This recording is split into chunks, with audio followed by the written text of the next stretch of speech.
I don't even know where to begin.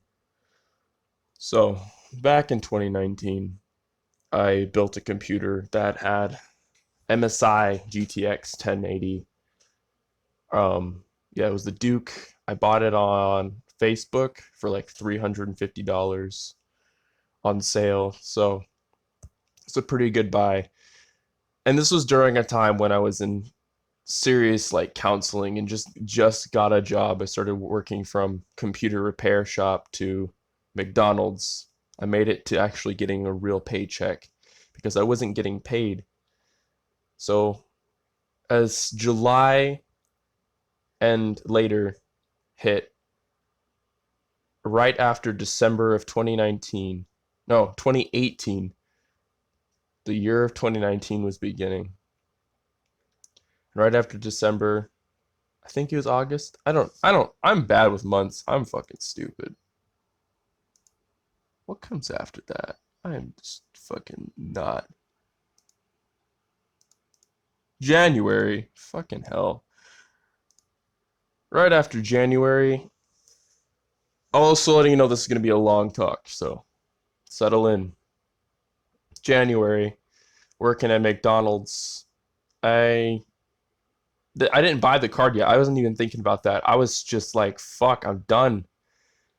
But what ruined my experience working with computers at computer repair shops was how my knowledge or what I was skilled at was being mistreated, and how most people are very incompetent, and the people I was working with were very incompetent at what they were doing, and I was getting treated like basically a slave because I was at the point where I could actually organize, manage, and do a lot of the things that my boss and this coworker were doing, and they were just like confused, jealous, angry, also losing money. And I, right after I left, just before things were starting to turn around for them, they had to close their shop. And, because they were renting this place out and it got refurbished and redone. And I wanted to kind of decorate it, make it more gamer esque, get people on board, build them server computers so they could run their own Minecraft servers. Just things they thought were just not, they weren't, they were not in the common century. They were more your old timer computer repair. They were not up to date. They were kind of afraid of change. They were afraid of moving forward. And I wanted to push for them, updating and moving forward and learning new things, especially about PC optimization, how to get more for your money without having to like recommend a lower card to someone. Like tell them, hey, I might know how to optimize your computer. Just any angle to help them get sales was kind of not their thing. For me, my style was to actually get people excited, get people interested, get customers in.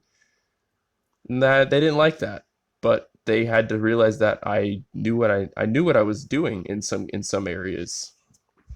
So yeah, that was a good 4 months of my life just volunteering basically, and then getting a few paychecks because they really didn't know what else to do with me other than actually use me and let me work there. Because on top of volunteering and having to go to counseling and deal with the problems I was dealing with, and then having a abusive relationship at my home, on top of that, made things really difficult. And this is where my life kind of changed forever, right here in 2019, 2018. My parents decided, since I'm not making any real money, they didn't want me to stay at their house anymore. So I'm like 19, 20 years old, and I have nowhere to go, and I'm working at this computer repair shop, and they have this old trailer in the back, and they let me stay in it. The one act of kindness, so I basically went from like, hey, I know stuff, to I have to do this now to survive.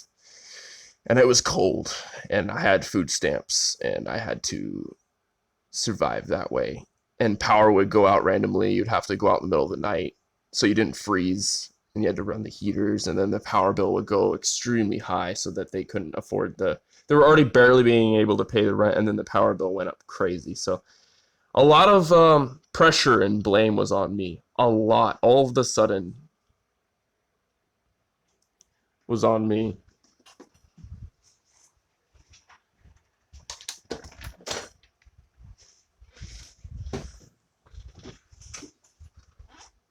So they were working on a website for their shop. Their shop. It was called Tech Warriors, and as you know, I'm an artist, right? So I started working on drawing like design work. Like I drew my boss, I drew my coworker, and I drew myself, and I designed some pictures for them, to create ads. So I did advertisements.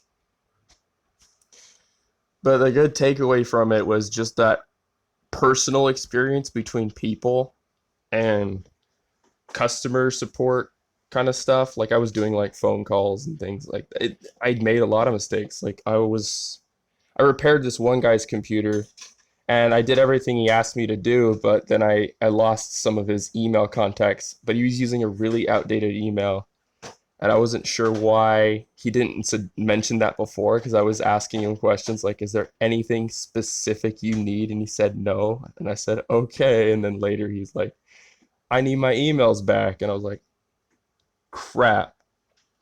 So that was an interesting part. But yeah, I got a open job interview for McDonald's. So yeah, I got a job at McDonald's, and as that happened, as I explained myself and what I was doing before that to this hiree, and she's like, "You're hired," and I was like, "Cool," and it took some of the pressure off me at that point. And it's like my life went down a hole, and then it just took a 180, and I was climbing back out at that point, and I was able to like walk back, after doing all these things like I was trying to make T-shirts and things like for their company. I was just like, I can't keep doing this. I got a job at McDonald's. Half my boss was halfway like kind of sad, but like also he was hopeful that there was a way that he could create less pressure for himself because he said he could run the whole business by himself. And honestly, I really do know that there was a point knowing him that there was some hope that he could do it himself, but he was just so reliant and not confident in himself. It felt like at times. So it was this push and pull of like he needs help, but then he said he didn't need help with his company. But I felt like it was the right time and it was the right move for me to just it was great. Like I was able to actually get a job and I was able to actually move back in and get it like a place again with my family, even though that wasn't easy or a very healthy environment for me at all or them. Like I haven't really talked to them in a while since like even when I was with them I never really shared much. Like after that point, after the living in a trailer for months, there's just not really a way I can possibly describe how communication just doesn't work anymore. I can't share with them personal things. I can't talk to them like people. I can't look at them the same way. I can't feel emotionally connected. So even at this new job, because I have this terrible relationship with people in general. I'm not very good at communication all the time, but I would like to share, work with people better. And these are like my first two real jobs, aside from like volunteering, because I did do a few volunteering gigs before that. I was working on a house and with this guy at it was like a this shop that where they like it was like a pawn shop, but they like did like houses and stuff.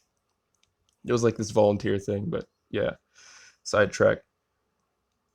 They moved me from like just general training, but I just wasn't fitting in at the grill station. I wasn't really like I wasn't able to learn or communicate or follow along the way they're because I have a different spectrum. Like I have some issues. The way I learn or the way I do things, it's different. It's like if you leave me alone long enough and I have an instruction manual and I have like maybe one person with me, I can figure a lot of things out. But when there's like 10 different people all saying slightly different things and it's just constant motion and noise and beeping and thing, it didn't click the right way for me. But then they were like, let's just throw you on prep and let's throw you on dishes.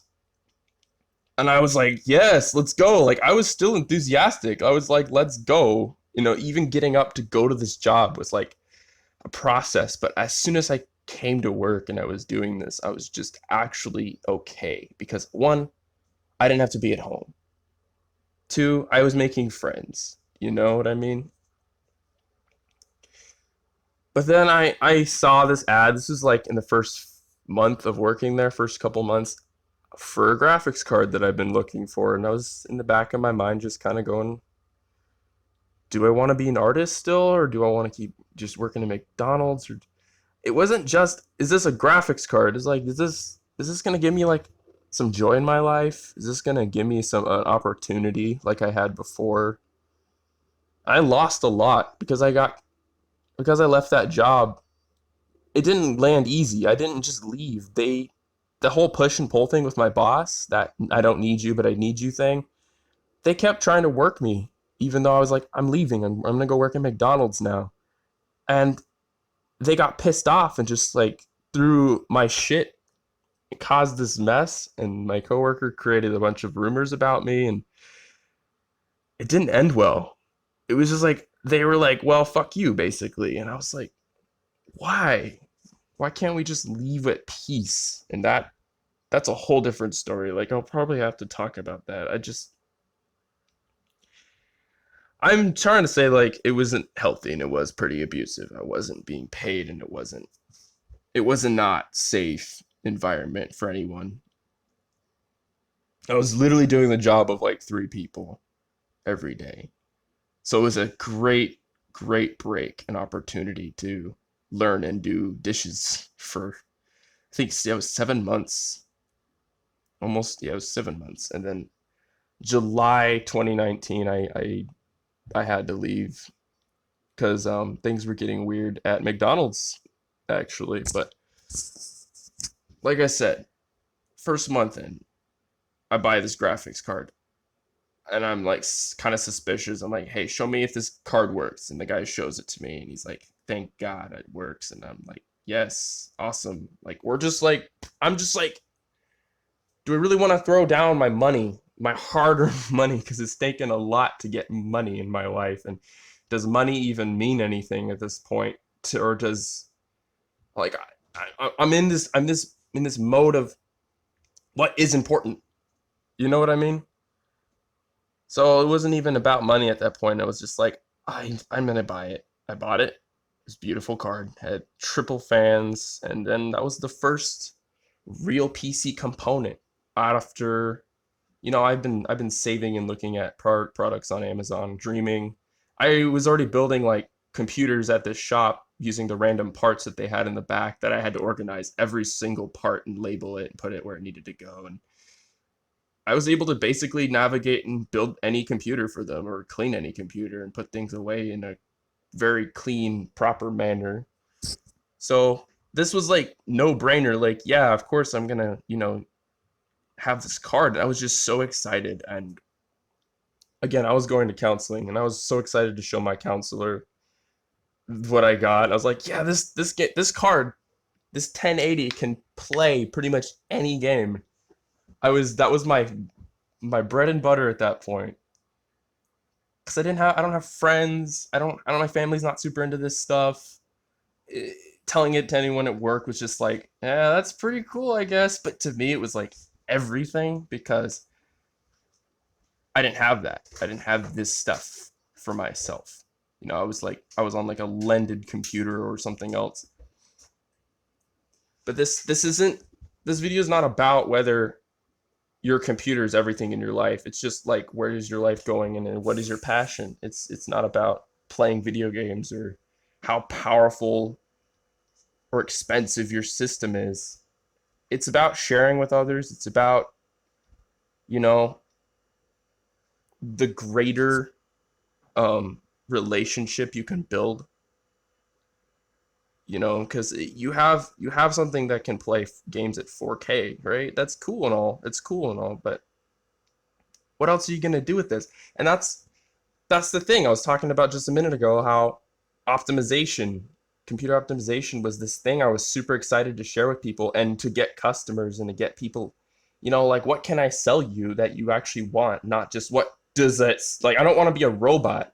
They wanted to work like they wanted to do their computer repair or what I was getting taught from them, like this rundown, do this set of things, do this script, and it'll work. Doesn't matter who it is. But I was more like, who is the person? I wanted to learn about the person I'm selling to. I wanted to learn about what they actually want or what people are into in the modern day. You know what I mean? Not just I saw this thing online 20 years ago and that's how you do it.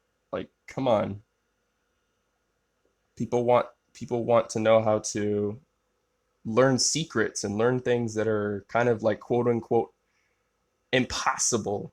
You know, can I run this game at 4K on a computer that shouldn't run it on 4K at this frame rate? That's cool shit.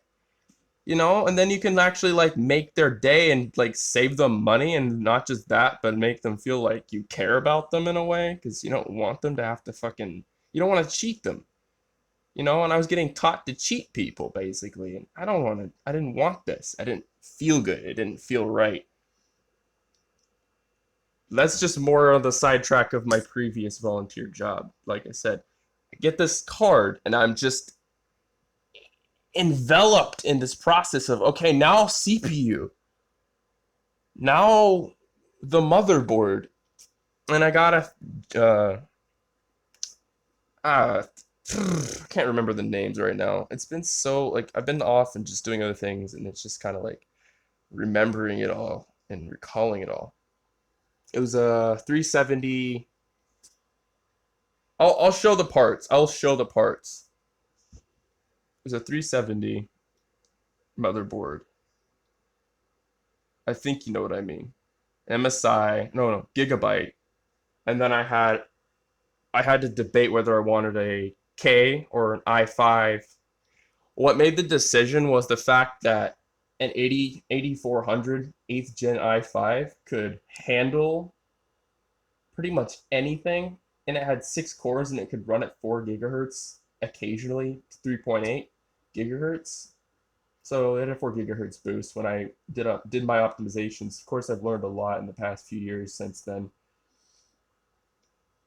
And I did my optimizations on this thing. I was like, hey, this CPU is actually really capable. And the gameplay videos combining this 8400 with this GTX 1080 was like the best.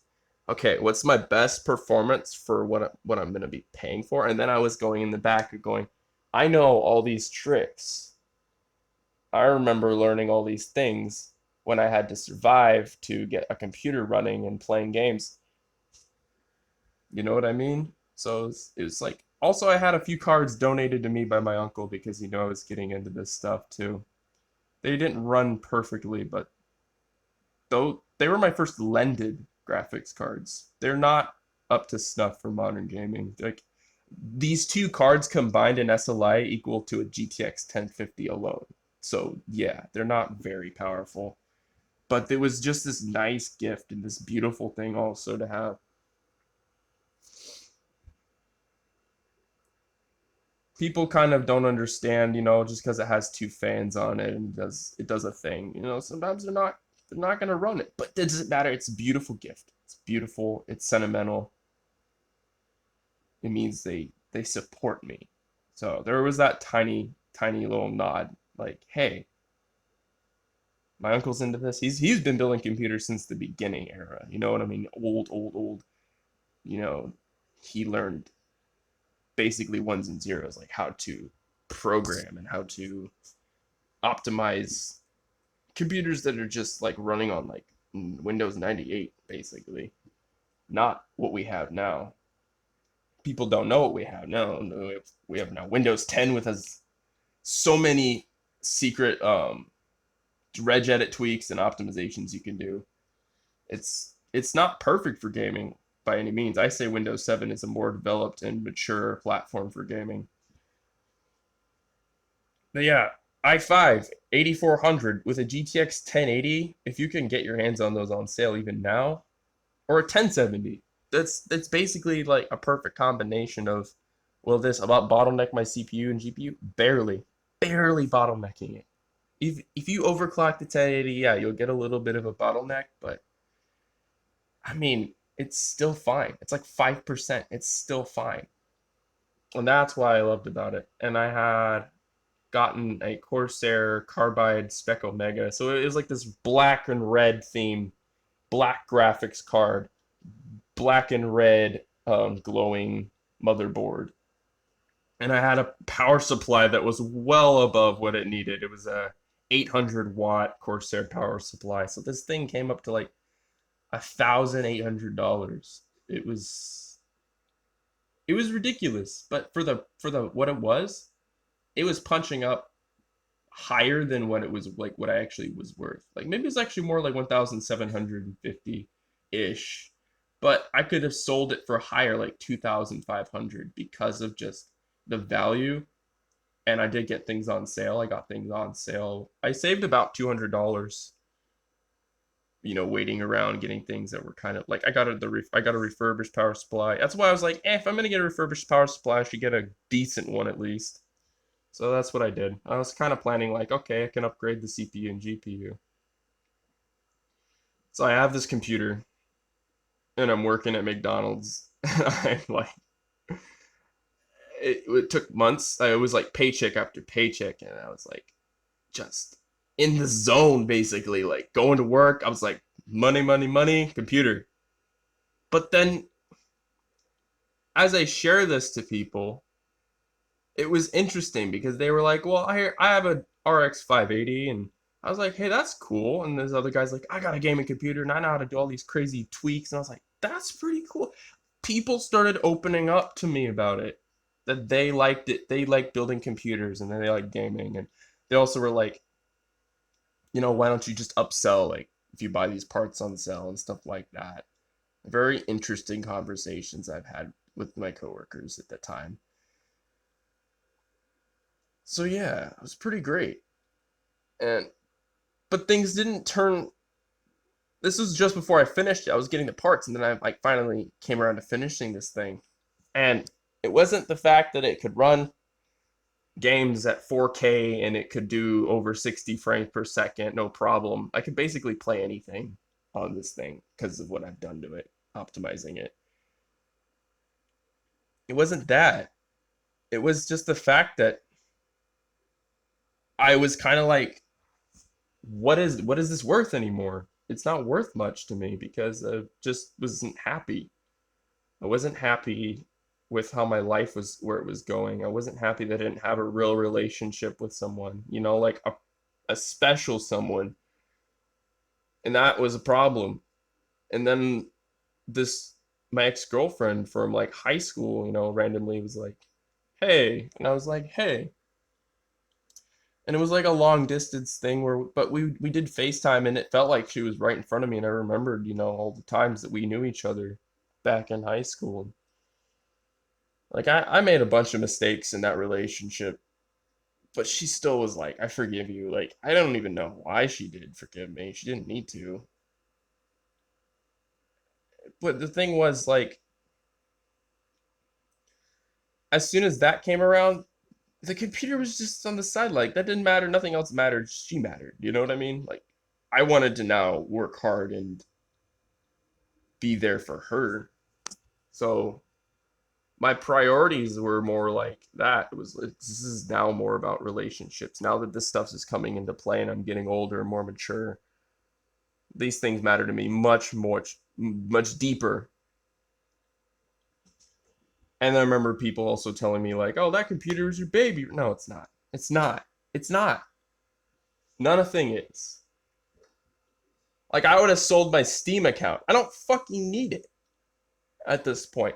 I have this beautiful, amazing person in my life who makes me laugh and does really cute, funny things and just has really interesting thoughts. And she wanted to go be a neurologist. She was smart, like really smart.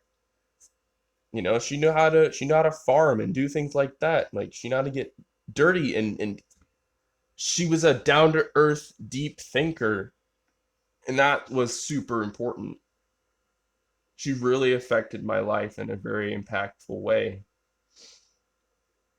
And another thing that happened was I found out that she was sick, and I was like, okay, what's that about?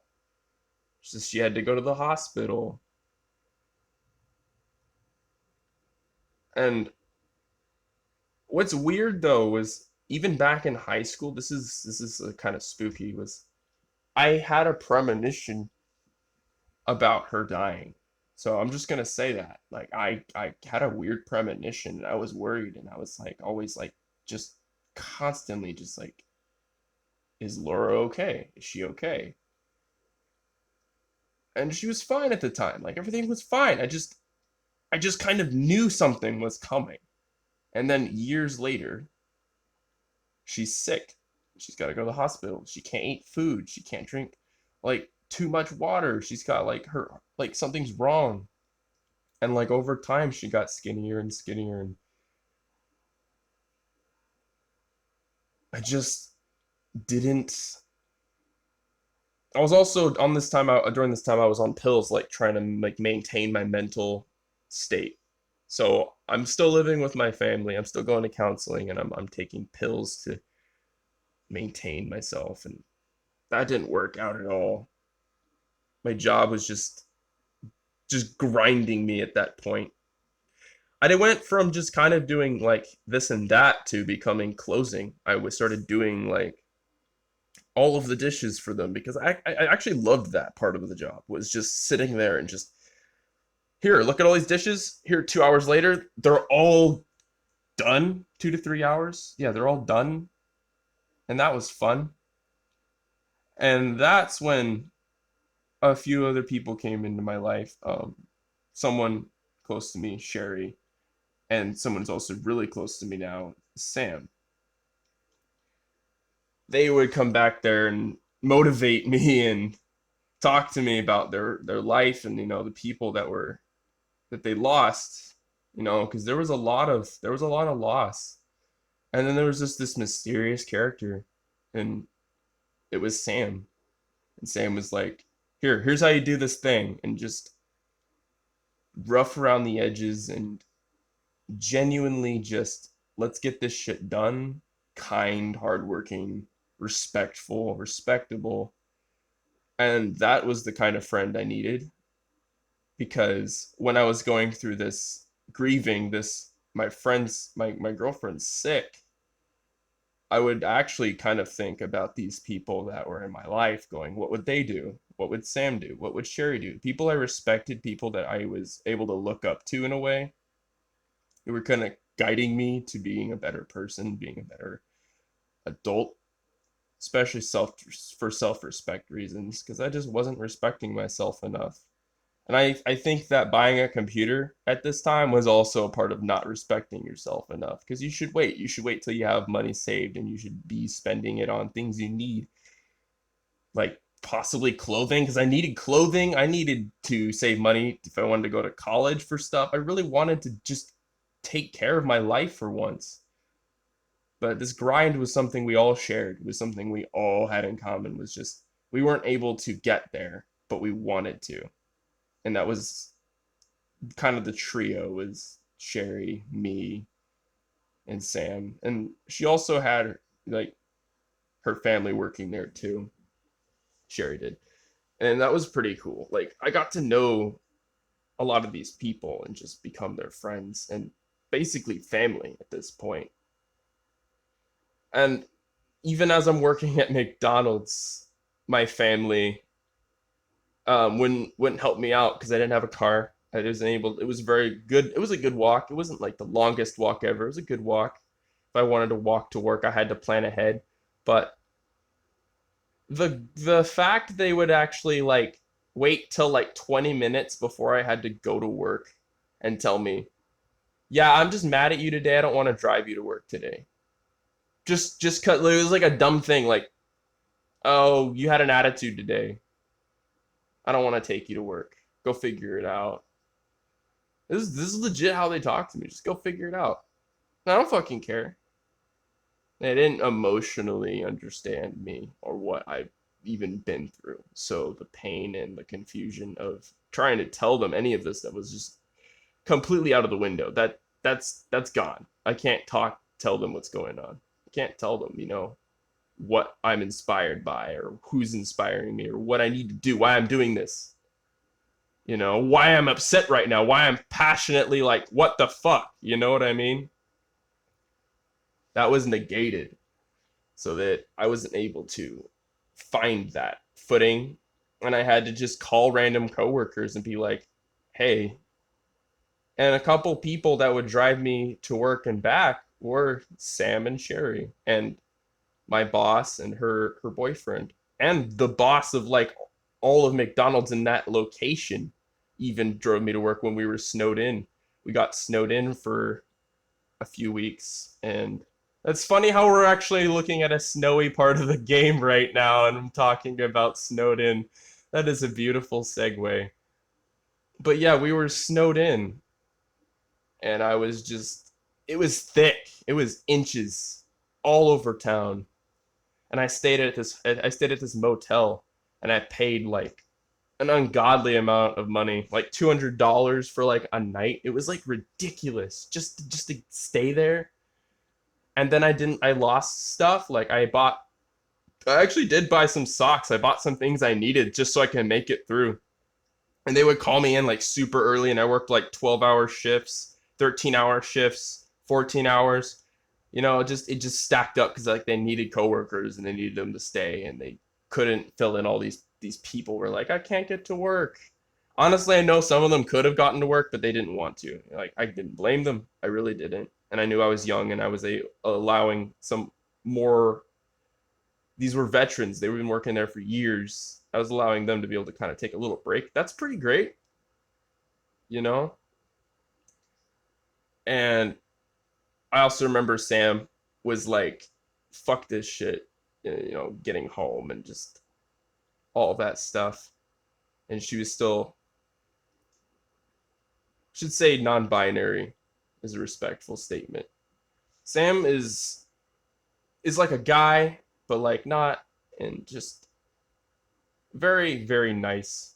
But also like I was nervous. I didn't. This is like the times I was actually like talking to Sam, like, "Hey, what's up?" You know, it wasn't like a lot, but turns out Sam liked me and I liked Sam back. So that was really cool. And that was like a thing. Like I could feel it. It wasn't like a word thing. It was just like you could feel it. And then as I find like during this time, I don't remember the exact events like chronologically, but my girlfriend's like, I'm dying, I'm too sick. And then she's just like, I can't see you. My family won't let me see you. And I had to take you this. This is life. This happens. And take the remembrance of I have people going through stuff like this too. And they kept coming back. And I did keep coming back to work. And it wasn't easy. And I had taken some time away too. But I felt that it was better than being at home with this stuff because being at home with it just wasn't healthy either.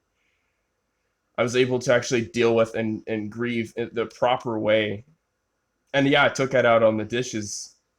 I took it out on the dishes hard after that. Like everything in me was just like aching, but it was just like this is what I have. This is what I have. And I have Sam with me, coming back and like kind of motivating me in a way. Like I said, it was this unsaid thing, this unsaid communication where we talked with each other. Sam shared with me a lot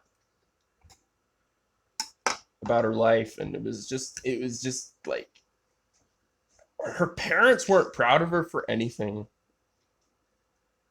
and that really hurt me. Like when I started hearing about things that I could relate to, that they don't relate to you, that they don't understand you, and that you actually are working hard and that you are being a very good person and that you haven't had friends to tell like you that, hey, you're doing all right. That basic core thing was the one thing that I was like, yeah. And I wasn't like, hey, my girlfriend died, or hey, I'm getting kicked out. My family's threatening to not let me go to work anymore. I have like basically am on like the edge of failure constantly, you know? And I remember there was a night that Sam drove me home. Hey, stop. Sam drove me home and we were just kind of joking about the drive. It wasn't like, oh yeah, this is super fun or hilarious, but we're just joking about the road. Like, what's a road? And it was just so corny and so weird.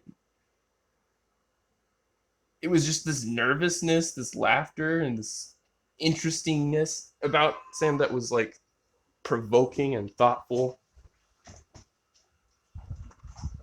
that um, kind of made me look at gender or people differently. Like I'm personally now more bisexual than I was because I felt this attraction to masculinity in men, but more in the masculinity of Sam, and that was interesting. And I was like, it helped me be stronger. It helped me be calmer and more accepting of myself, and not be like, yeah, I wasn't a good man, or just going down this track of I'm not being a good man, I'm not being a good son mentality. I was breaking this mentality inside myself of the what society thinks you should be or whatever people are going to tell you to be. And just like I accept everyone, I accept myself, I accept my failures. So yeah. And then Sam was like, there was a night where I was just after I found out, like this was the night I was like, I'm never going to see Laura again. She's gone.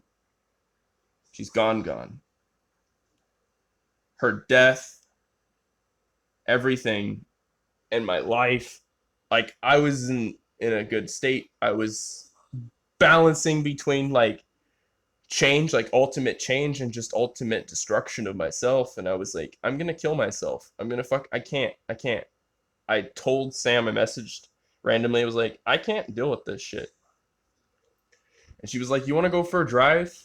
And I was like, fuck yeah, whatever. I don't care. Let's go. And I gave her my address and it was pretty crazy. And she's never been to my house ever. She just drove up there, following GPS, waiting in her car just outside of my house. I'm this 20-year-old. There's this 30-year-old. Like, hey. And this drive this was it. This was the moment. This is why I'm here now. This is why I'm still talking to you now. This drive. I just get in. I don't even know what to say. Just going. We're just driving. And I miss this. I miss this so much. Going for these drives. And we're joking about roads again. It's the same stuff, but it was just like it was the right stuff. This is what Sam needed. This is what Sam needed, not me. And that was important. I was like, hey, I remember she was sitting there and she's like, I don't even know. It was like, hey, do you like me? She's like, yeah. I was like, do you want me to kiss you? It was so like ballsy of me because it was like, this person's tough. This person's like, people don't fuck with this person. And I'm all like, hey, yeah, you want me to kiss you? You know what I mean? Just like, fuck, I just live. Like, it was like a live moment. Like, I might not be okay tomorrow, but fuck it. You know what I mean? And I hugged Sam and I kissed her and it was different. It's like, I think this is interesting about all relationships. Everyone you kiss is going to be different, no matter what. And that's okay. You know, like you're never gonna get that feeling back from that particular person, and that's okay. And this person was just, it was just warm. It was real, and I really liked this. And I was like, hey. And then the night was better. Everything was better for once in our lives, you know? And I felt happier, like I was able to actually kind of play games and work and feel happier going to work and like anticipate, hey, I have a friend. I wasn't even thinking about relationships. I was just thinking like I have a friend more than anything. Like let's actually be friends too, like talking. And it was the fact maybe that I was thinking like what would Sam do? This was also a few weeks before. This is my story, why I do what I do now. But there was also a night. This is before I even went on that driver, got to know Sam too well. This is just a night randomly when my girlfriend was alive and she was we weren't able to see each other like in person. And this is actually the one time, this is the last time I saw her in person. Um it was a rainy night and I was on my break and she was at Fred Meyer with her mom and she's 18 at the time. So, yeah, and I'm like 20. And she's like in the parking lot and she's like, "Hey, I want to see you." And I was thinking like, this is crazy. I'm gonna be late. But I was like, fuck it. I just was like legitimately standing there by the garbage cans like, do I really want to just like leave work and run all the way to Fred Meyer? I fucking did. I fucking did because I was thinking to myself, what would Sam do or what would Sherry do? They're ballsy, they're tough, they're real. They love their family and their friends more than anything. And I was like, they would have done the same thing. So that's why that was like the like a whisper, like a little moment, like a whisper, just kind of going, yeah, do it. I was like, okay, I'm gonna do it, and I did. And I was on the phone, I was calling her, and I found her in the parking lot, and I kissed her, and I was like, I didn't want to let go, and I just wanted to tell her like everything at that moment, like I'm so proud of you, and just that I just wanted her to be the best that she could be always, and I really wanted to see her again. And she was so skinny, she was so sick, and I didn't blame her for any of this. I didn't blame anyone. I wasn't mad that this stuff was happening. It was just kind of what was happening. But I had to say things. Like, I had to. She's amazing. And she really was. And I don't think there's much more that I could have experienced that would be helping me right now. But to just know that she's in a good place, because of what I said, that gave her some peace in her life, because she got betrayed and hurt by so many people herself too. Laura wasn't treated very well by her family or her friends. She was being abused by her last boyfriend. That shit fucking hurts me, like, because I feel that. It's weird to explain that, but I feel that. And yeah, this video you're watching is from that time. This was during those times. I was recording these videos while this was all happening. I would make YouTube videos and showcase, here, 1080, running a game. I didn't want to tell anybody on YouTube or anything like that. Or fucking, what the fuck is that? Like, why would anyone say any of this? But like, oh yeah, I'll say it all in one of these videos that pertains to that time. Like, you don't know that while I was recording this, my family was like bothering me or being like kind of rude or whatever. Like, I didn't say that during these videos. But that's the reality. That's the reality of where I was and who I was with. But yeah, McDonald's was a great experience, but it was also a really hard and really difficult experience. But I wouldn't have had that any other way. But things got turned for the worse in the last few months when I was it's July of 2019. Um, I this old this random dude who was like manipulating my he like legitimately just started manipulating my family and was like manipulating me as his friend. I didn't really even notice it. He's like a total sociopathic insane person just manipulating me, telling me, "Oh yeah, I'm just want to be your friend and just need a place to stay." And he ended up staying with my family. I don't even know what's going on. I don't know if he's still even living at my fucking family's house. But during the time I'm like building this computer and I just finished it. I just finished it. He shows up out of the blue and is like, "Hey," and I'm like, "Hey man, what's up?" And he's just at my house and he's like, I need a place to stay." And I was like, "All right, maybe a couple weeks. Oh, that makes kind of some sense." Even my dad's like, "Yeah, that makes some sense. Just a couple weeks."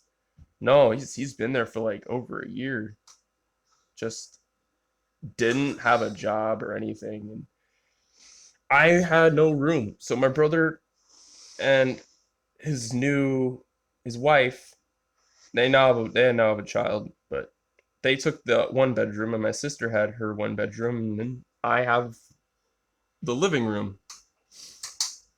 So I need to be able to sleep, right? So I can get to work and not be like, I had 3 hours of sleep, 2 hours of sleep, and be completely out of it and not in a good mood at all. Um, so yeah,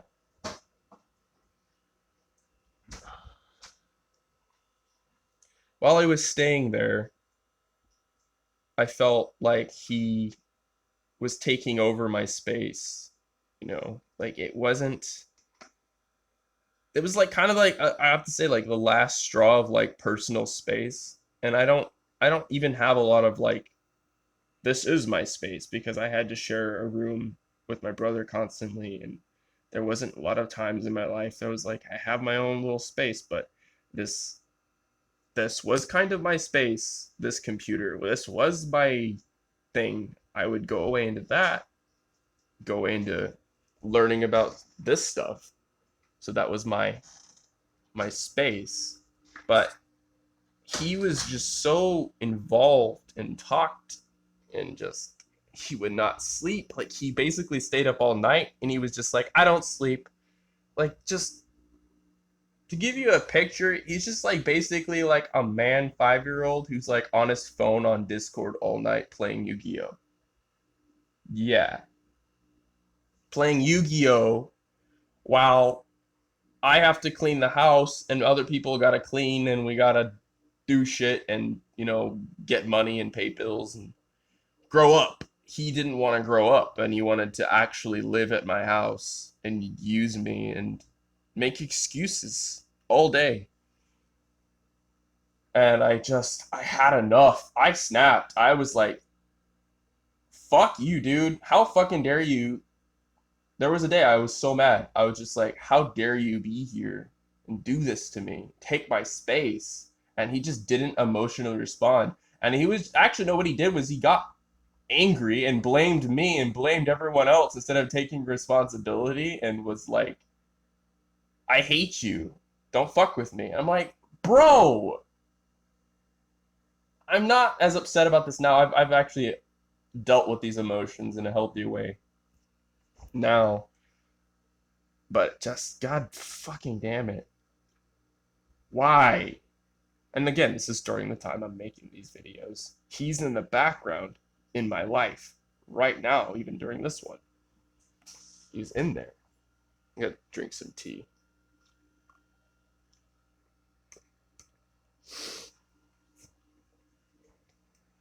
But the takeaway from this was that challenge too, was concentrating and learning what I learned the past year.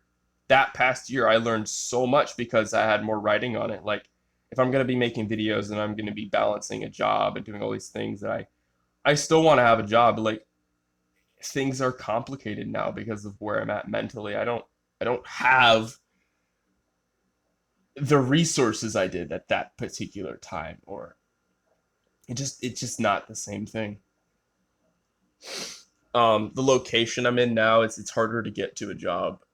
Tracking between Sam working at the grocery store and everything else. And I'm like, okay, remember what I was doing back in Tech Warriors, making art, making pictures for their website? I was working with the website designer.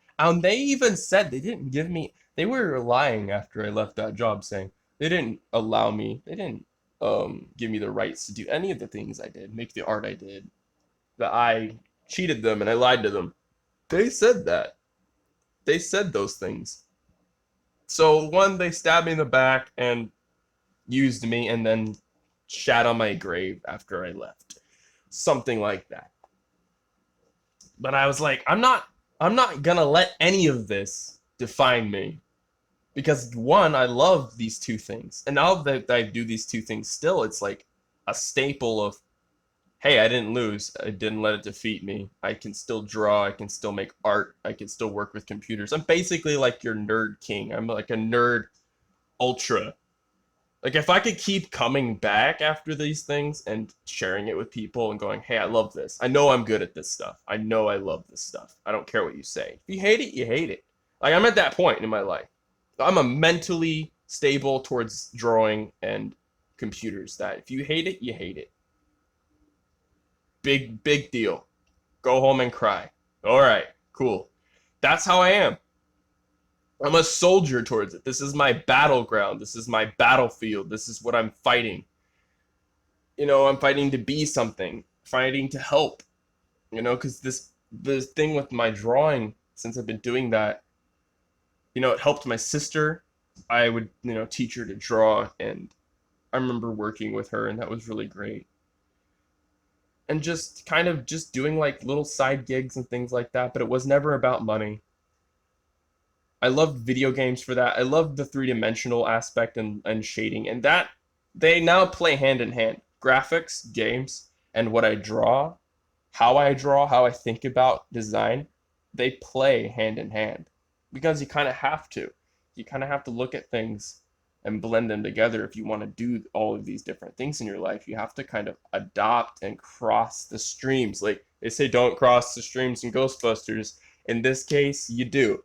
You want to combine how these things in your life develop you. Like, okay, the dishes. How are the dishes pertaining to my art and pertaining to my research as a computer nerd at the same time? All like this one right here with all these gears. The timings of my voice and me hitting pause and playing also might be a little off, so you might not see the gears.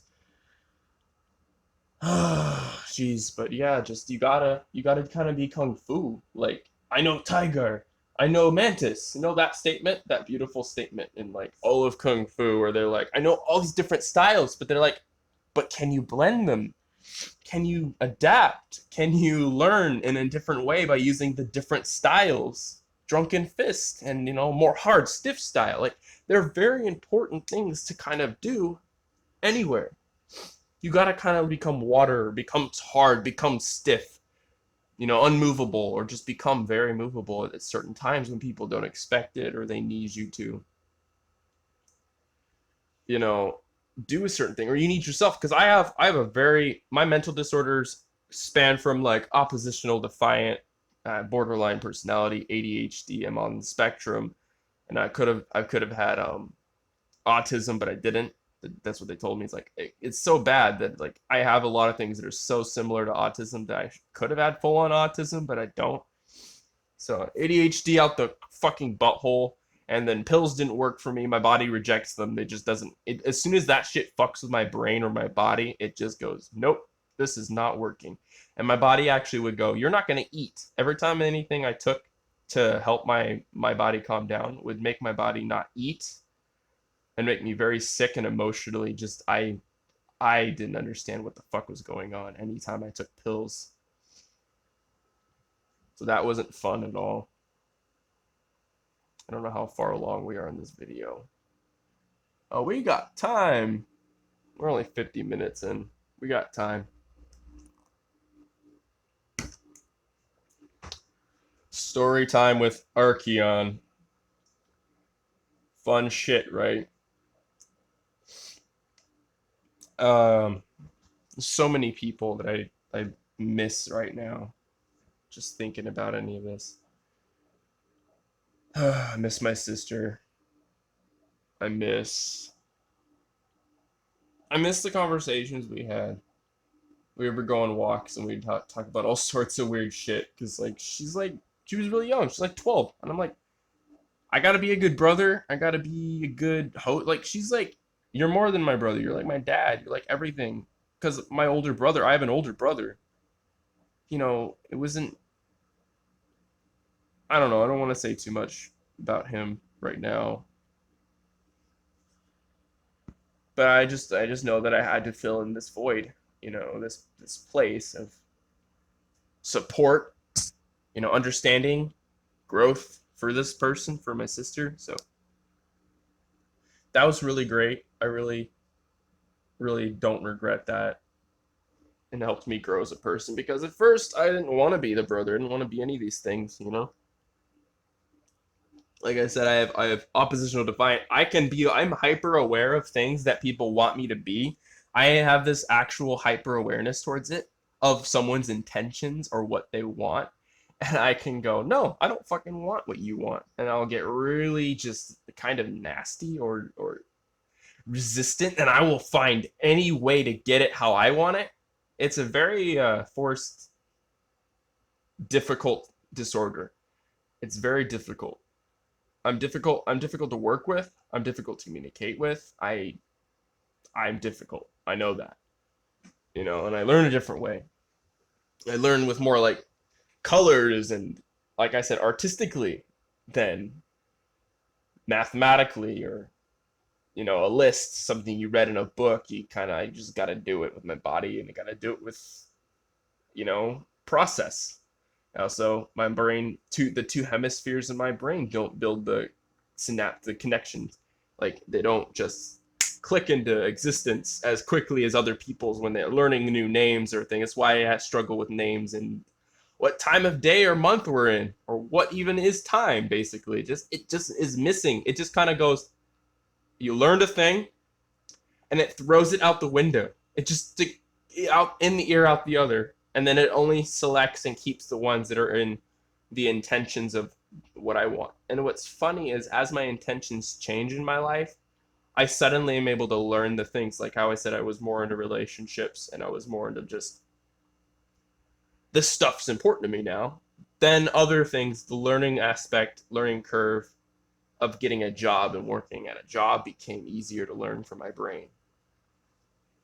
I remember there were times also in my life where I was like, I have a headache because of how much I was trying to kind of hack, I guess, or manipulate my own mind to learn a new thing that was difficult for it to learn. And I will say that learning computers was one of those things. My brain did not just take to it. It's like reading a book. It's hard for someone with ADHD to sit down and pay attention and learn. But once I did, my mind became the thing. Like I can actually see the computer in my head. I can see the graphics card. I can see the CPU, the RAM, the storage. I can imagine as I'm watching my game where it's lagging. I can imagine the component as if it's me. And that is something that I can't explain or ever take away from this. It's just a beautiful I embody it. It's the best way to explain it is how a method actor is able to encapsulate someone's existence, and basically the room or everything they do becomes that person. It's like that. It's very deep and complicated how my brain does this. But I love it. I fucking love it. And it's inspiring to share. So yeah, Sam.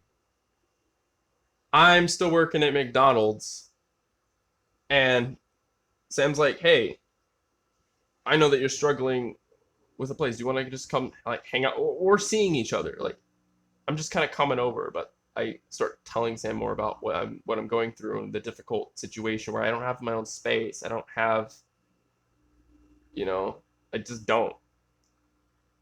And I'm staying in Sam's room basically. And that's difficult because everyone's like, I don't know how this is going to work out. Every time I've ever been in a situation, even now, nothing ever is like, I don't know how this is going to work out. You're a very confusing conundrum of a person. I know! Like, I know! That's the thing. Even I'm confused and conundrified by myself. I'm like, well, shit. I don't even understand myself too well all the time. But the whole thing with my computer was cool because guess what? Sam's ex-husband she's living with, it's like, I'm super into computers. He's a programmer. Ah, that's really actually pretty interesting. So he was excited to tell me about his angle on that stuff, and I was able to show him my computer and be like, hey, cool. Yeah, it plays games at 4K and all that cool shit. So there's a tiny moment of friendship, even though he wasn't the best human being in the world because he didn't clean and Sam was basically doing more work and doing more things for him than he was doing for her. And even now, I struggle to meet up to that standard. I want to do more for Sam. That's actually what I'm working on now in my life after the year we've been together. A little over a year, yeah. It's been a good amount of time, but I need more time to keep growing and being better. But I feel like I'm getting there. Like I started actually organizing the house a bit more today, and I felt really good doing that. Things like that. Any little thing you can do to make someone you're living with feel better, you know? And if you can tell them, "Hey, I'm working on this and here's what I've accomplished. Here's what I'm trying to accomplish." Keeping them up to date, communication is super important. Communication keeps things going. You know, you want a better life, you want to be healthy, you have to do those things so that they feel safe, that they feel like you have a plan, that you have intention, true intention.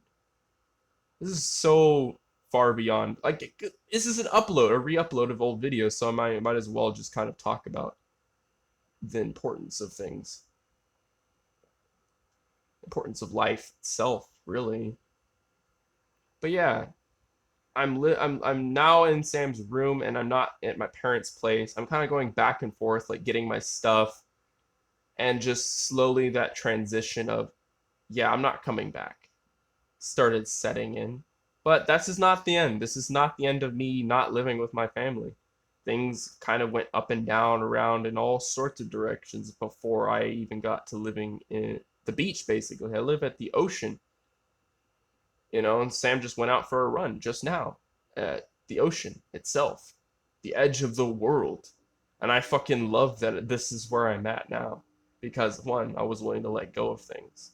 I was willing to move and change and communicate and put relationships at the top priority.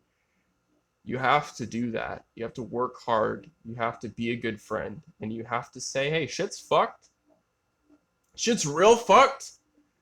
But hey, let's get high. Let's hang out. Let's relax. Let's have a you have to set up these environments throughout your day. Work hard, be a friend, shit's fucked. It's your top three things to improving your life. Okay? You may not get them all right in the right order, as long as you try to do those things every day. Okay? But yeah, the settling in of I'm not coming back. This stuff's helping my brain right now, not gonna lie, like just talking about it. I'm not coming back. Felt good. I didn't want to forgive anybody. I still don't. I have my reasons. You just can't. There's some things people say, oh, forgive and move on, and there are some things that they just don't jive. They just don't. You just can't. Even after I did my videos and I'm like, hey, mom, guess what? Like, she messages me about things sometimes, and I'm like, hey, guess what? I just started running a game that's really hard to run on parts that you shouldn't be able to run. And I was like, yeah. Turns out all that computer stuff wasn't for nothing. I think she was pretty cool because it wasn't treated as something that mattered until I started, now I'm working at a computer repair place. Now people actually are listening to me. Now I'm able to talk to people. Now this is something that is kind of like really kind of a huge part of my life, and it's affecting others, and it's important. Yeah, I'm gonna rub that in people's faces a bit because don't disrespect me. Don't disrespect what I do. And I don't know how to explain that. The way I'm talking right now would trigger them. They couldn't handle any of this. I'm too intense, I'm too serious, or whatever the fuck for them.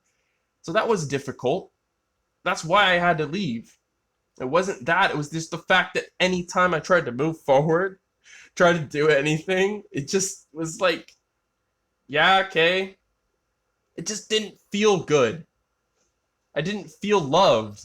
I didn't feel kindness. I felt crummy and sad. And I still feel crummy and sad, but I'd rather be serious and intense and my fucking self because I've been this way for a long time. For a very long time. And I don't know why I had to hold it back or why I woke up today kind of. I wake up in the morning feeling feeble and sad and stupid. But then as I go through and start doing my art and things, I'm like, yeah, I'm still good. I still got some skills. I'm still loved. I'm still proud of Sam, and Sam's able to actually like heal a lot of those voids, the family aspect, the relationship aspect I need.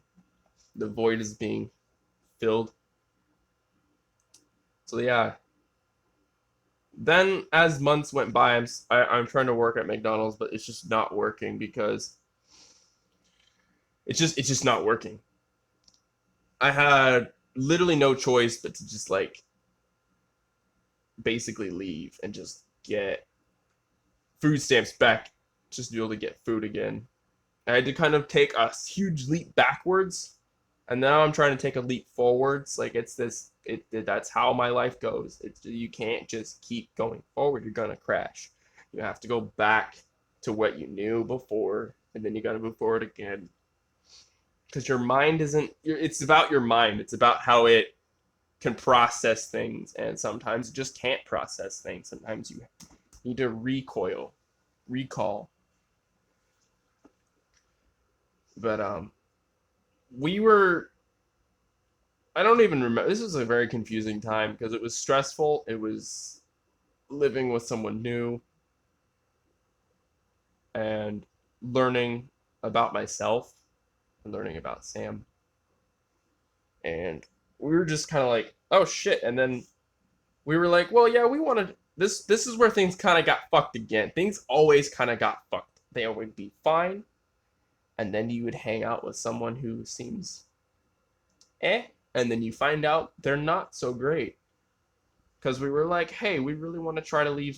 Sam was just like, I just got to move out as soon as possible. We were not like, yeah, I need to move out right now. It was just like, yeah, we're paying rent and we're doing all these things. And I guess it was just more of like, again, it wasn't about the money. It was just about being comfortable, I guess. And the space between her ex-husband and me, and it just was awkward, But they were from like, all right, we're going to try to be out. This was Sam. Like, we were just genuinely aiming to be good and honest and go live on our own. It was not about us manipulating anyone or telling them that we want to leave and then wouldn't work out. We were consistently looking for places, and I was looking for new jobs and just trying to get myself around that corner. And no, video games were not my like healing go-to that got me through this. It wasn't that. I'm never gonna say that video games saved me. No, this shit just was what it was, and this was always on my mind all the time. Reality is way more on my mind. I'm hyper aware of certain things. Certain things, not everything. Some things I'm just completely amiss and like, shit. They were like, oh, so we're gonna try to leave, I think, yeah, like by August of 2019. We're like, yeah, we're gonna aim for that. They were like, all right, cool, so you'll be out by August. They actually were like, legitimately like 30-year-old, 5-year-old people who could barely hear what you were saying and only heard out August. Cool. So they legitimately didn't hear what we said, even though we explained to them we're just gonna really try our best. That we had no choice but to be kicked out by August for no reason. Like just because they heard wrong. And then they were like, "Oh, so it's not working out." Oh, yeah. Didn't got all these calls, did all these things, tried to get interviews. Sam was trying to get a new job because guess what? Sam was like, "I gotta quit this job too. I can't be working at McDonald's either. This shit's fucking stupid." It really was because like no one was getting treated right. Employees were just being overworked and shit was stupid there. It got real stupid. So, needless to say, what I mean by everything is that's what I mean. There you go. Screaming, crying, panic attacks. Oh, that's what I had to. Lots and lots and lots of those. So many, in fact, that I can't even comprehend what's happened. That I don't remember some things because of the trauma of emotional, oh yeah, I'm surviving. I don't know what the fuck I'm doing. I'm 20-something years old. I'm like 22. Now I'm like 23. Yeah, I know. I was 22. I'm not old, but being with a 30-year-old is interesting and helpful. You know, someone with more experience. And hey, let's figure this out. And I had that emotional support. And god damn, I'm like a baby. Like, I'm like a baby in comparison to just raw facts. So then I'm like coming down to the fact that we need money, and I need to throw out all my money that I had in my bank account and give it to Sam. Because we obviously couldn't get a place for rent. What we had to do was buy an RV. So we went to a lot and we found the cheapest,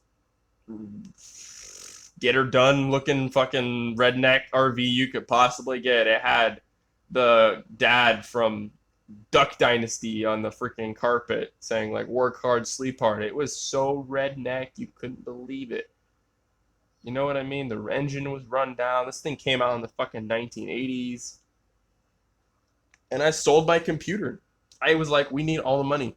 I tried to like fork down like, you know, maybe 1,000. I don't know. I was just trying to get money out. All the money. And we got donation, and also was an agreement after their divorce. Sam and her ex-husband Sean was like, yeah, okay, I'll agree to give you guys some money for 3 years. So there was some support there we got to be able to get this RV, and that was really just helpful and a godsend. It was like, yes, but we weren't able to find a place to put it. We got the thing, we got everything like moving our stuff into it and putting things in storage. But it was like we just were living in the freaking lot. Like, I'm just this scared, confused. I'm still scared and confused all the time to talk to people or confront them. I'm always thinking they're scheming or trying to hurt me because of what I've been through in my life. I'm like, yeah, you're gonna fuck with me, aren't you? So I just didn't even. I was always uncomfortable, always just trying to like work on things and just fuck. And after selling my computer, you know, I I didn't regret. I felt good. It felt like there was more emotions attached to it than good, that were kind of like bad energy. Like, I don't know if you believe in bad omens, but the computer itself started feeling like a bad omen, like a well of just bad emotions that like, yeah, you want to play on me, you don't want to do anything, you just want to keep messing with this computer. Like, it just became a sickness.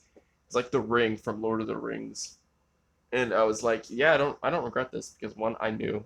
Like how Sam chose love over everything else, I chose love. Sam and Lord of the Rings. That's a good parallel. I chose Sam. I choose Lord of the Rings. I love that shit. I choose Star Wars. I chose my earlier self, my real self, over that in that moment of like, yes, I'm gonna sell this for whatever. I spent 1,800. I sold it for literally $575. Only because I had an extra set of RAM. I had actually another set of 16 gigabyte RAM that was on the side. They were like, all right, we'll throw down an extra $75. It was really like $500. It was not a lot, and they were gonna resell it, and it was like a great sell, but had to go. I'd love to build a new one when I start making more money in my life, which is why I'm like, hey, if you support me and you want to help me out, like I would love to if you want more content, to build more computers and show you more things that I know and help you out. If you can help me out, I'll help you out. That's where I'm at with that. If you want to support me financially, help me make money and make this a job, because this was a job for me before. I still treat it that way. But I sold it, and then we got Subway, and we just forgot about it. And I'm like, all right, cool. You know, I don't regret these decisions. I'm not upset. It's how life works. Like I said, you got to go back before you can move forward, even with money. You gotta sell some important things in your life, quote unquote, but they're not as important as the people in your life. You may not see them again. You may not have that moment again, you know. And that's how you become legendary. That's how you have a story to tell. I wouldn't have a story to tell if I didn't make decisions. Good decisions, important decisions, things that I'm like, I don't like this. This is like the one where you kind of have to listen to like the universe and not yourself, because you're like, yeah, I don't like this. Of course you're not going to like it. But you're like, is this good for me in the long run? This is a good question. Is this good for me in the long run? Is this going to save me? The universe is like, hell yeah. I'm like, okay, fine. You won't regret it if you listen. You like, call it listen to your heart, listen to your soul. If you listen, you won't regret shit, because in the long run, it'll save you. So you gotta let go of things. You gotta let go of addiction. You gotta let go of unnecessary fat and just become like mentally more muscular. Like my mind, even though I'm not physically like built, is fucking Arnold Schwarzenegger. He's strong. I can handle quite a bit mentally. People cannot get around me trying to doubt me or fuck with me or whatever the fuck. I don't get abused easy. I can abuse back, but I'm not going to, because I choose, again, relationship over everything else. So yeah, selling the computer. Gone. I set it down, and now we had enough money. We had $10,000, what we had to get to. 10,000 down. I think it went up to 12,000, something like that. 10 to 12,000 for this RV. And he gave it to us for much less than he was actually asking for. I think it was actually originally like 15,000, 20,000, something like that. Something closer to that, and we got it for like way, way less. And we drove it off the lot. And the same day, we were like kind of just running errands, going around, driving back and forth, and we got it off the lot. And actually, no, we didn't get the lot. We had to go like wait a couple days, and they had to get it ready, and then we drove it off, and then we got everything in the RV. And yeah, we were just, oh my God, moving the stuff out of her room. We were moving things that Sam had never moved in like 10 years, like a long time. Her bed, shelving, everything was just insane. But like that, oh my God, the pressure and the pain and everything of like, how the fuck are we gonna do this? What place are we gonna live? How are we gonna do this if we're gonna be out by August like we promised? And then just everything worked out because of like, I trusted the universe, man. I fucking have to tell you, man, you gotta fucking do it, man. Listen to me. Listen to the universe, because it's trying to help you. I can't explain it. And there's so many moments like that. Like how I got my next job after that. Like we traveled. We went all the way up to like the Sun Belt, as I live in Washington, and then we went back down. We went to Westport. We just kept moving around, and we found a lot for like really cheap, like a place to put our RV. Hold on, I'm gonna pause for a minute, and I'll be right back. So we got this RV, and then we got it on this lot for like 200, 300 a month, like really cheap. But it was like we didn't have money. We didn't have any jobs. We just had this RV, and we were like, we sat down with the guy, and we were super candid and super genuine towards him. Like, yeah, we really, really need help here. Like, we have no idea where to go. We don't know if we can even afford this. And he was just like, yeah, I'll cut your guys' rent down a little bit. He was so nice and just understanding towards us. And within that month, few months, couple first months we were there. So this is like just before Halloween. We're already on this lot. We're scrambling around and just traveling and just, oh my god, so many things. Like I had to change the ignition wire for the RV because it wouldn't start, and I'd never done that before, and I just kind of remembered something I saw online. I had to like also look up like a couple of YouTube videos on engines, and I was like last minute like, all right, and just get the engine working. That was really cool. Sam was super excited about that. And we never even changed like the oil of the thing. We just, oh my god, we let it sit for a long time. We didn't like treat it like it was like, we're gonna run around in this thing, we're gonna go camping in this thing. It was just like we found a spot, our spaceship, and crashed it and stayed. And that was crazy. We were just like, as soon as we did that, we didn't know how to process. We were just kind of like, damn, look at what we've already accomplished together. Look what we've been through. This is insane. It really was. So yeah, Halloween rolls out around, and we just have like pumpkins and glow sticks, and Sam got a job at, this is still the job. This is it. This was keeping everything kind of going, and also keeping me going, and keeping me inadvertently keeping Sam going emotionally, which just one, I'm not like on my own because I'm so focused. I was so focused on, I'm stuck with people constantly telling me what to do. Now I have to learn how to tell myself what to do. And I even have to, I kind of picture like a really tough, mean person going, hey, you go do this thing. Like I have to get really hard on myself because my mind is not like a leader towards myself. I'll listen to leaders, I'll communicate with leaders, but I gotta be a leader now. I gotta be strong. I gotta have some confidence. And that's what I've been learning for those months living in that RV, was just kind of like clean the house today, do the dishes, work on some art. And I did that. I started working on comics. I started working on things online. Yeah, I created like a little short story. I was still on food stamps, and then as soon as that was starting to end, I was like, all right, I gotta go get a job. And I found some interview stuff. It wasn't like an interview. It was more like, here, apply and then show up, and then they'll like review me and then let me just kind of join. And it was Ocean Gold.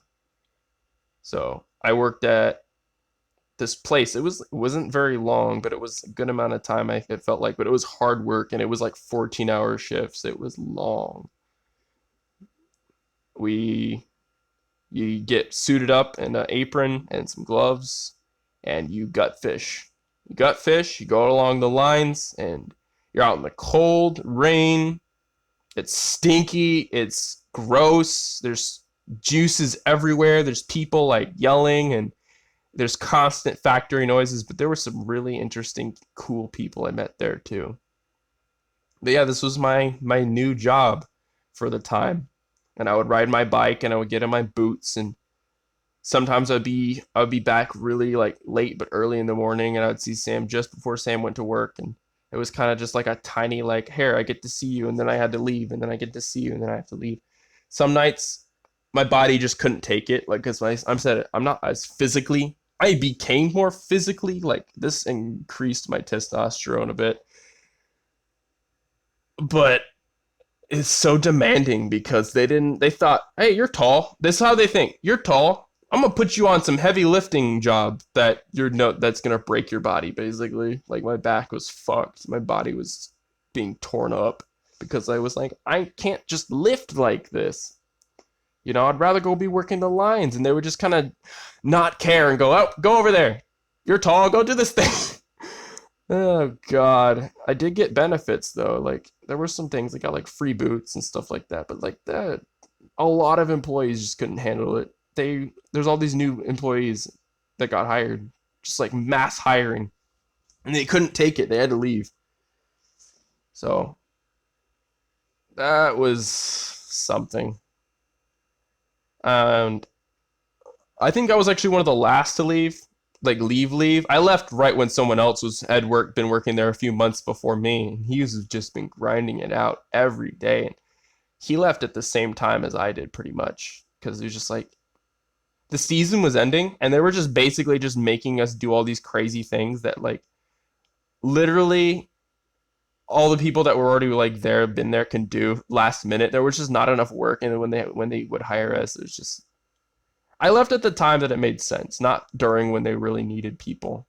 So I left at a time that it made sense because I didn't want to just pull the plug, because I already previously had to leave randomly because of one, I was living with a family at McDonald's, and the person that remember that person I said that came and lived with me and used me and made everything really shitty for me. People at my work were bothering me about him, and it turned out he had this crazy stalker abusive dad, and these employees wanted me to they were using me and getting me in the middle of something I didn't understand, but I knew something was wrong. I just knew something abusive was going on.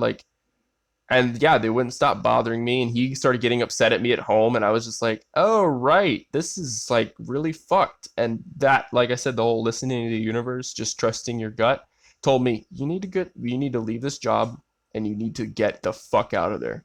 Leave. And that's what I did.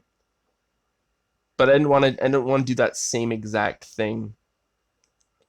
But people just kind of left when they left, and you just show up. You call in, you get a schedule, and you show up. And yeah, people dwindled out, and same thing for me. And it's just, I don't know what it was, but I kind of went insane. Staying up all night for those amount of hours, not getting sun, I did go a little insane. And I did want to see the sunlight again. I was like, I need to work during the day. And I did one time, I'll admit it, not a great decision. Snuck in during daytime, tried to not get caught, just so I could see the sunlight again, because I wasn't able to get that. So I got in trouble for that, but that was just a sign, mentally. It was more mentally that I couldn't handle it. But I want to be able to handle this stuff. A normal job would be great. And handling, something, not fast food, but I do miss computer repair. So as we're still living in this RV, I was like, I still want to do these things. I still want to build computers and learn about, game design, even just maybe one day building a game or working on projects. Because I know how game engines, for example, Mandalorian uses the Unreal Engine to render their backgrounds. That was cool to me. The idea of okay, if I learn 3D modeling, I could build environments, build backgrounds for movies or games. Because I'm an artist and I like this stuff. So there's a lot paralleling in that. Even now, that kind of thing that I was like, I really want to get into this stuff more. That parallels into now. But this is just kind of the story of the RV times. And yeah, it was not fun. We had to do some crazy shit. Our pump was different. It wasn't directly compatible for their septics for entering the gray water and the black water. So we had to use this weird contraption that was made by our landlord. He saw this on YouTube, and he built this thing and asked to use a car battery. He even had to pull up his car and plug it in and pump it, and had this 2-chamber system, and you couldn't have tissue paper. We had to slowly turn it on and off so it wouldn't blow out or overheat. And he went from doing it constantly to like going, hey, I got this. Like, I can do this. Because I watched him enough times and I was like, I figured out this contraption. And I would sit out there, and there was a time where things weren't plugged in right. And I'll tell you, a bunch of brown water came out. It was not fun. And you know what I did? I did the thing where you dig a hole and you bury it with some dirt and forget about it. And just didn't care at that point. It was terrible. Smelled terrible, looked terrible, felt terrible. And then he's like, hey, you want to dab about it? And I was like, fuck yeah. There was a lot of times. This is when I tried dabbing. I don't recommend, if you're like not experienced with weed, to just start dabbing and getting really fucking high. That shit, oh my god, my brain was like melting.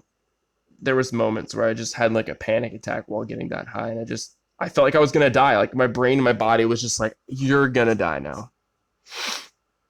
I legitimately believed that, getting that high. And that stuff shakes me because how emotionally that affects me and how I process. I still believe that. Like, that's how fucking crazy reality switched for me while getting that high. That even now I can't really tell, is this not reality or is this reality? I don't know. Still think those things. That was interesting though. And all the meanwhile, Sam can handle dabs like freaking motherfucker, like no problem. And I can't. But that's also from like years and years of experience with weed. I didn't have that. So yeah, I'm just take a little minute, take a little sip of my tea. I don't want to overthink because I got more. So yeah, I was trying to get, after that, a few months not working, and I was like, okay, I really need to try to get another job. But like I said, you know how things kind of settle in and get okay, and then they turn around and they become unstable, and turns out the landlord wasn't able to maintain, and like things were getting weird. Like his mom or I think it was his mom, was like trying to take over, and I learned more about him, and just things were falling apart. So we needed to figure out, you know, another place to go stay, like a place. And I think I'm not gonna go into detail. I don't have enough time, but I'm gonna kind of roughly cover this. You know, we moved out, so we ended up living with like one of Sam's coworkers. That also is a whole fucked up tale in itself. No bueno. No bueno. And dog, again, I'm mentally declining and mentally getting stronger at the same time during this time. It was not good, but like I can't change it. And while that's getting processed, while Sam's getting a place to stay, I don't necessarily have a place to stay. I need to go somewhere myself. And I'm like scared and not prepared mentally, but I'm like, all right, I'll go live with my family again. So I go live with my grandparents, and I don't want to go into any of this right now. It's just too fucked up. But yeah, I ended up getting back with Sam, and during the COVID quarantine times, the beginning stages, I was like, well, shit. I used anything. I was like, my family thinks they might have corona. They actually did think they might have had corona, so I was like, yeah. And they were like, yeah, we're stuck here anyways. Quarantine. I was like, cool. Hey, do you want to live here? You do a lot around the house. I was like, cool. You know? So, and I'm just shaking my head right now, blinking a lot, like, fuck. You know, I said that people seem nice, and then things start settling in, they get used to you, and then things get fucked. That's a reoccurring theme constantly. Consistency is not a lot of people's strong suit. It's like it just became like a meme, like a joke. Like, yeah. people are gonna go insane and fuck with you, and you're just kind of like, yay, universe is trying to fuck with me, or it's trying to build me up. I don't know, something like that. Kind of both, you know.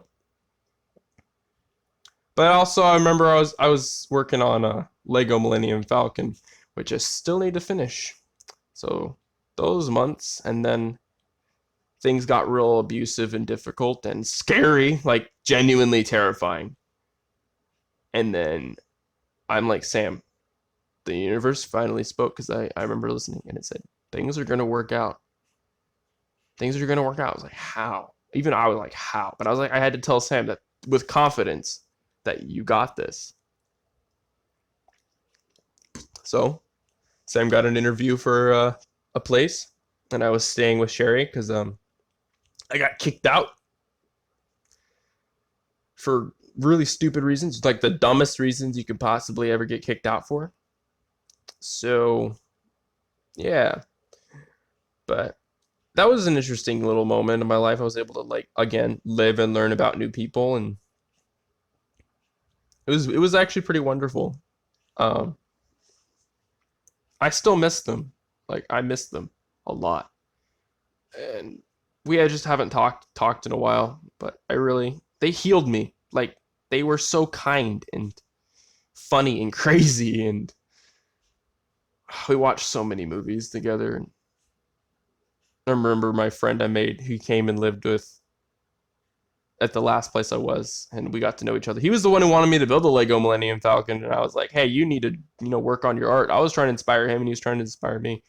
But I remember, like him hanging out for a little bit and getting to know Sherry, and that was a great crossover. Like, here's Sherry from McDonald's. So that's who I was staying with, and her new husband, or new boyfriend, not her evil ex-husband who was abusing her and everything else. That was a whole different thing going on too. So that was a beautiful, beautiful turnaround for Sherry. And then I was like, the universe is in our favor. The cards are in our favor. I don't know how they are, but they are. And I was like, saying about the interview. And then they said, hey, yeah, we want to meet your boyfriend. Get a feel off you guys. And we're like, oh, wow, this is actually pretty cool. Really excited. And I hope this works out. The day we finally do it, we finally do the interview. I'm out in the backyard. So this is the house I'm in right now. We're still renting it. I'm out in the backyard with them. They're showing us, oh no, we go inside. They show us the inside. It's beautiful. It's still beautiful. It's breathtaking. There's trees surrounding us.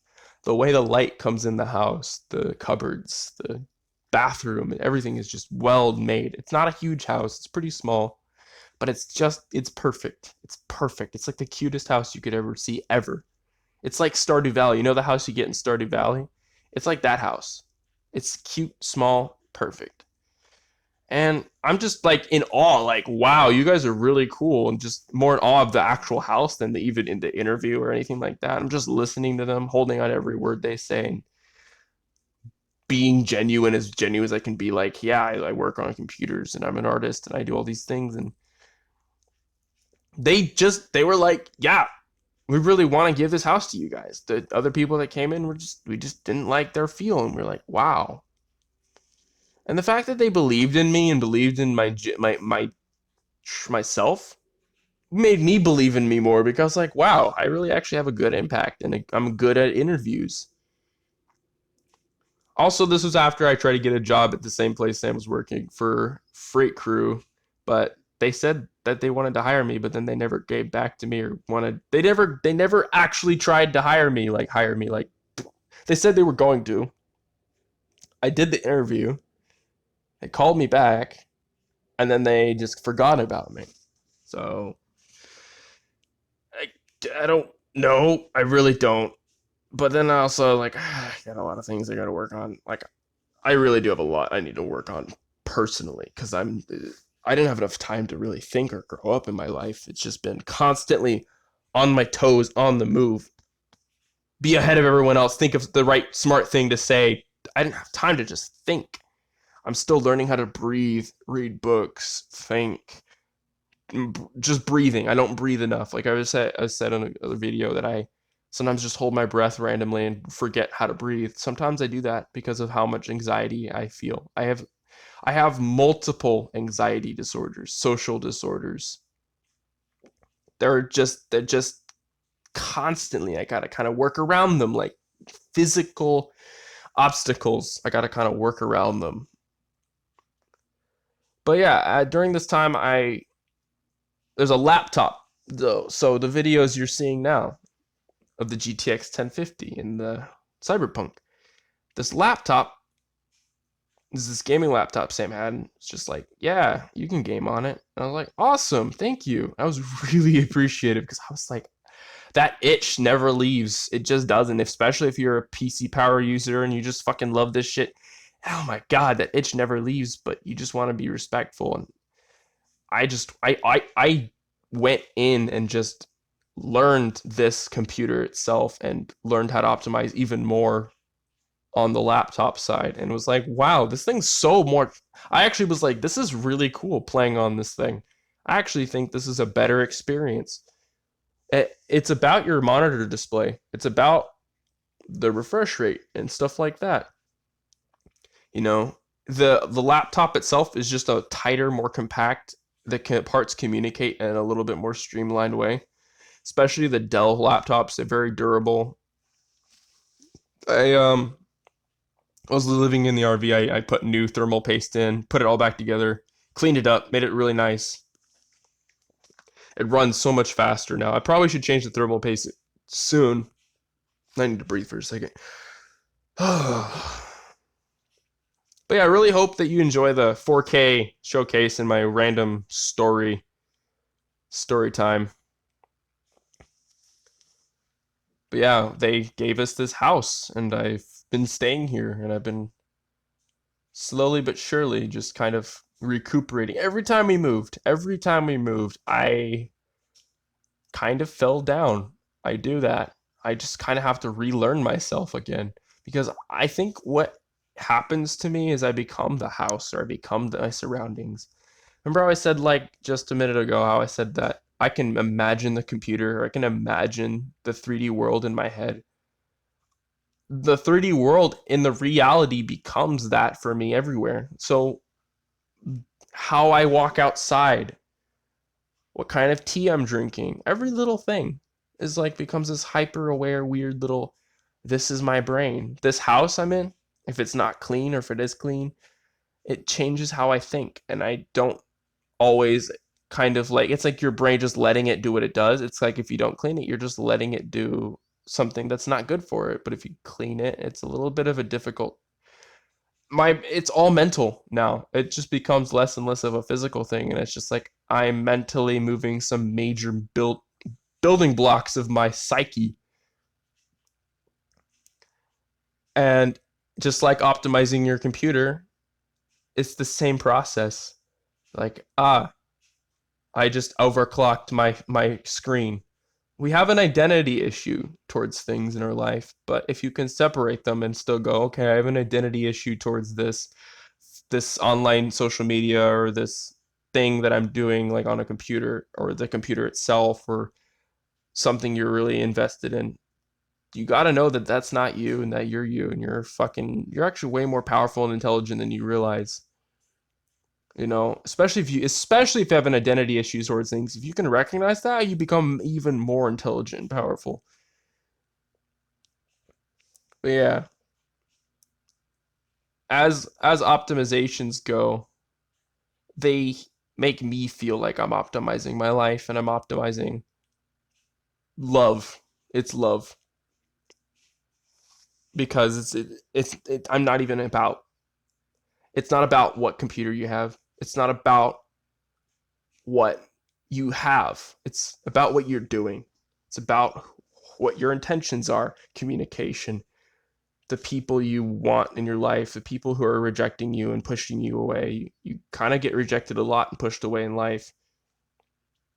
But if you want to put things on ultra, you want to put things on the highest quality, you have to be the highest quality or you don't deserve it. If you want to sit there and tell me that I don't know shit, or that you don't want to do the work, or you don't want to, deal with yourself, deal with your identity issue, deal with your emotional baggage, then you don't deserve any of this stuff. You deserve it when you earn it and you love it and you love yourself and you love others. I hope this really impacts somebody. And like I said, my channel is about art. It's about mental health. And I'm now becoming myself by combining these things. All right, so I said tiger, mantis, water style. All the different moves. Avatar: The Last Airbender is a great example. All the different elements combine each other and become our world. So if your mind wants to accept its full self in this world, you have to accept that, one, it's very into different styles. If you want to be the avatar, you want to be a chosen one in your life, you have to master these different elements, these different angles. So then you actually see yourself at the end and you're like, wow, I can handle this. The Fire Lord was cake for him. Darth Vader is easy money for Luke. Even though, like, now it's not even about winning. Every major story wasn't about winning. Lord of the Rings, it was so easy to just drop it right in there. That's what I love about any of those stories.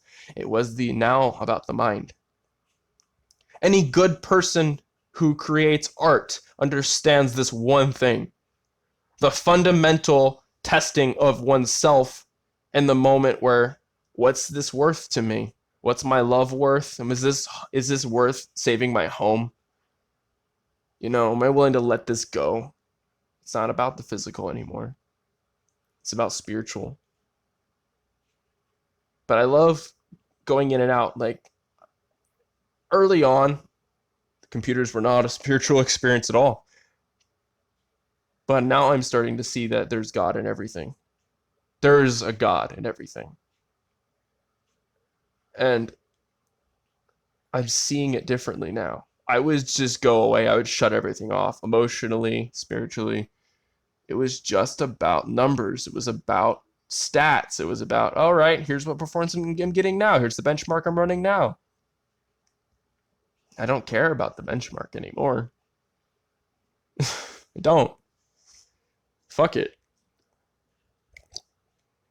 I want to be where I'm needed. I want to be where I matter and where I'm proud of myself. And most of the time I haven't been proud of myself, but I'm feeling pretty proud of myself for once. And yeah, if it's a dumb fucking, hey, I made this game run. Pfft, you don't know how badly I need that. You don't understand how badly I need that to be proud of myself and not have to look for acceptance in others. Because like I said with my boss, and Tech Warriors always wanted acceptance, that he knew stuff and didn't know how to let go of just taking on charge and being proud of himself. It's a parallel that exists in all of us. We're all the same person, just in different ways. You understand? We don't understand it, but we do. Like, if I tell you that computers are like cars and you're into cars, you'll start seeing what I'm saying. Everything's spiritual. Everything's God. Everything's the universe. Everything. And all they're like, oh, like that's like this religion. That's like that. No, it's not even about religion anymore. It's about my survival. It's about my mentality. It's about taking care of myself. It's about living. It's about taking care of others. Why do we do what we do? We do what we do so we can actually, we want to die, but we don't want to die. We just want to kill that person we hate inside us. And you can't kill them with fucking force. You have to kill them with the slowest, most boring, mundane shit. Breathing, meditation, reading. Boring, boring, boring shit. But you have to sit there and kind of get in with the pain of it. Like, I hate this. I hate it because I have ADHD. That's unimaginably difficult to deal with. I could not sit still for the life of me growing up or communicate with people. But now I'm like sitting here full communication with myself, and it's about words too. Words for me. This is why I belong doing this. I think out loud. I think with my mouth running, and it's my mind. My mind and my hemispheres and everything is just kind of all in one in a juxtaposed dance. It doesn't make a lot of sense, but I don't understand how it all works. I just know that if I don't get my words out, they don't become actions. If I don't do my actions, they don't become what I think. And if I don't think the right things, I'll never be okay. So yeah. That's what this is about. This isn't even about the things. Life is all sorts of shit. What's not about the bad thing that happened or the good thing that happened. You may win one time, but you're gonna lose if you keep holding on to, oh, I'm so great, and you let the confidence build and you let yourself turn into this asshole. It's not about that. It's not about winning or losing. It's what you take away. What can the core philosophy of growth and the Taoist belief of one not trying too hard but trying. You know, it's like the art of not trying at the time, but no one knows. Like the whole integrity thing. If you try, you gotta do it for yourself. You can't do it as a show. It's not about a display at this point. This is like this video. This is not about entertainment anymore. This is not about winning. This is not about getting your approval. I don't need your approval. I approve of this. I support this message, period. This is my business. This is my model. This is what I think. This is who I am. All of those things go together.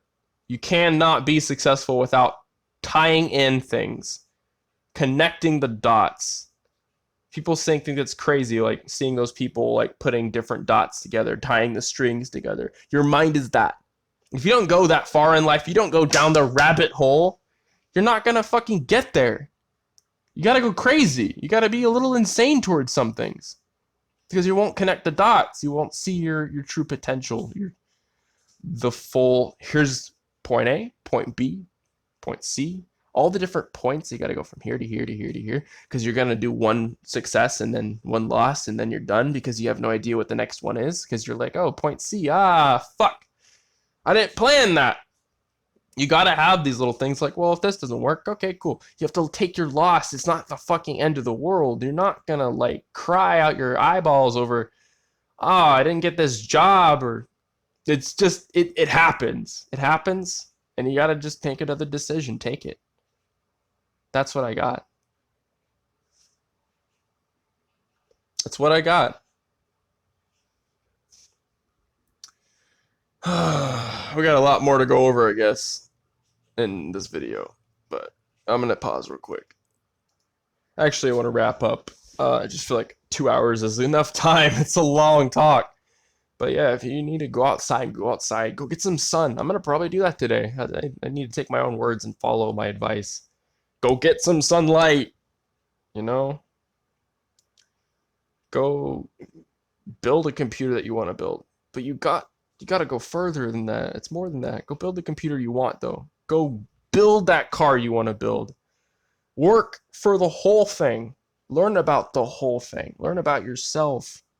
Then you're building yourself up in life. You're going to be building a life for everyone, not just you, but an example so that they can follow something that's testable and repeatable, scientific.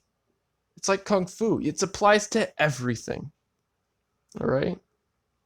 So I hope you're able to follow if you can follow along, if you find joy in watching my art and listening to my poetry, great. If you find that you really want to learn, about computers and you want to learn how to optimize your games and you want, go follow my tutorial. That'll be in the description. But this is who I am. This is a slice of just my core self, I think I do want to finish the Falcon. I want to kind of take more time and do that. I finally got the Legos back out of storage and I'm like, all right, it's broken, it's ruined, but I know I can fix it. Because I've been building with Legos for a long time. I got Legos when I was like 5. And I've just been playing with them, drawing and building things constantly. It's just kind of how I think. I think like Legos. I think like parts, segments. I can kind of generalize and make them very deep and complex. I can do both. I'm not entirely smart or stupid, but I think at the moment where you're aware of the different pieces of things, you can imagine anything. Imagination is super important. I don't know why that when some people who become gamers, they just let go of imagination. They just let the game play for them. It's like, no, no, no, no, no. You need to learn how to make a game, maybe. Maybe you need to learn how to go even deeper than that. It's just don't let it be everything in your life. And don't let, like, never settle. Never just kind of fall into one little aspect or angle on, well, I'm my own Facebook account now. I just don't do Facebook all day. I play Facebook games. Do the thing that you've been wanting to do. Like, I've been aiming to go fishing. Go fishing. You know, I've been wanting to work on this project. Do it. Fucking do it. You may not have tomorrow. You may not ever have tomorrow. So do it today. Do it today. Get up. Do it now.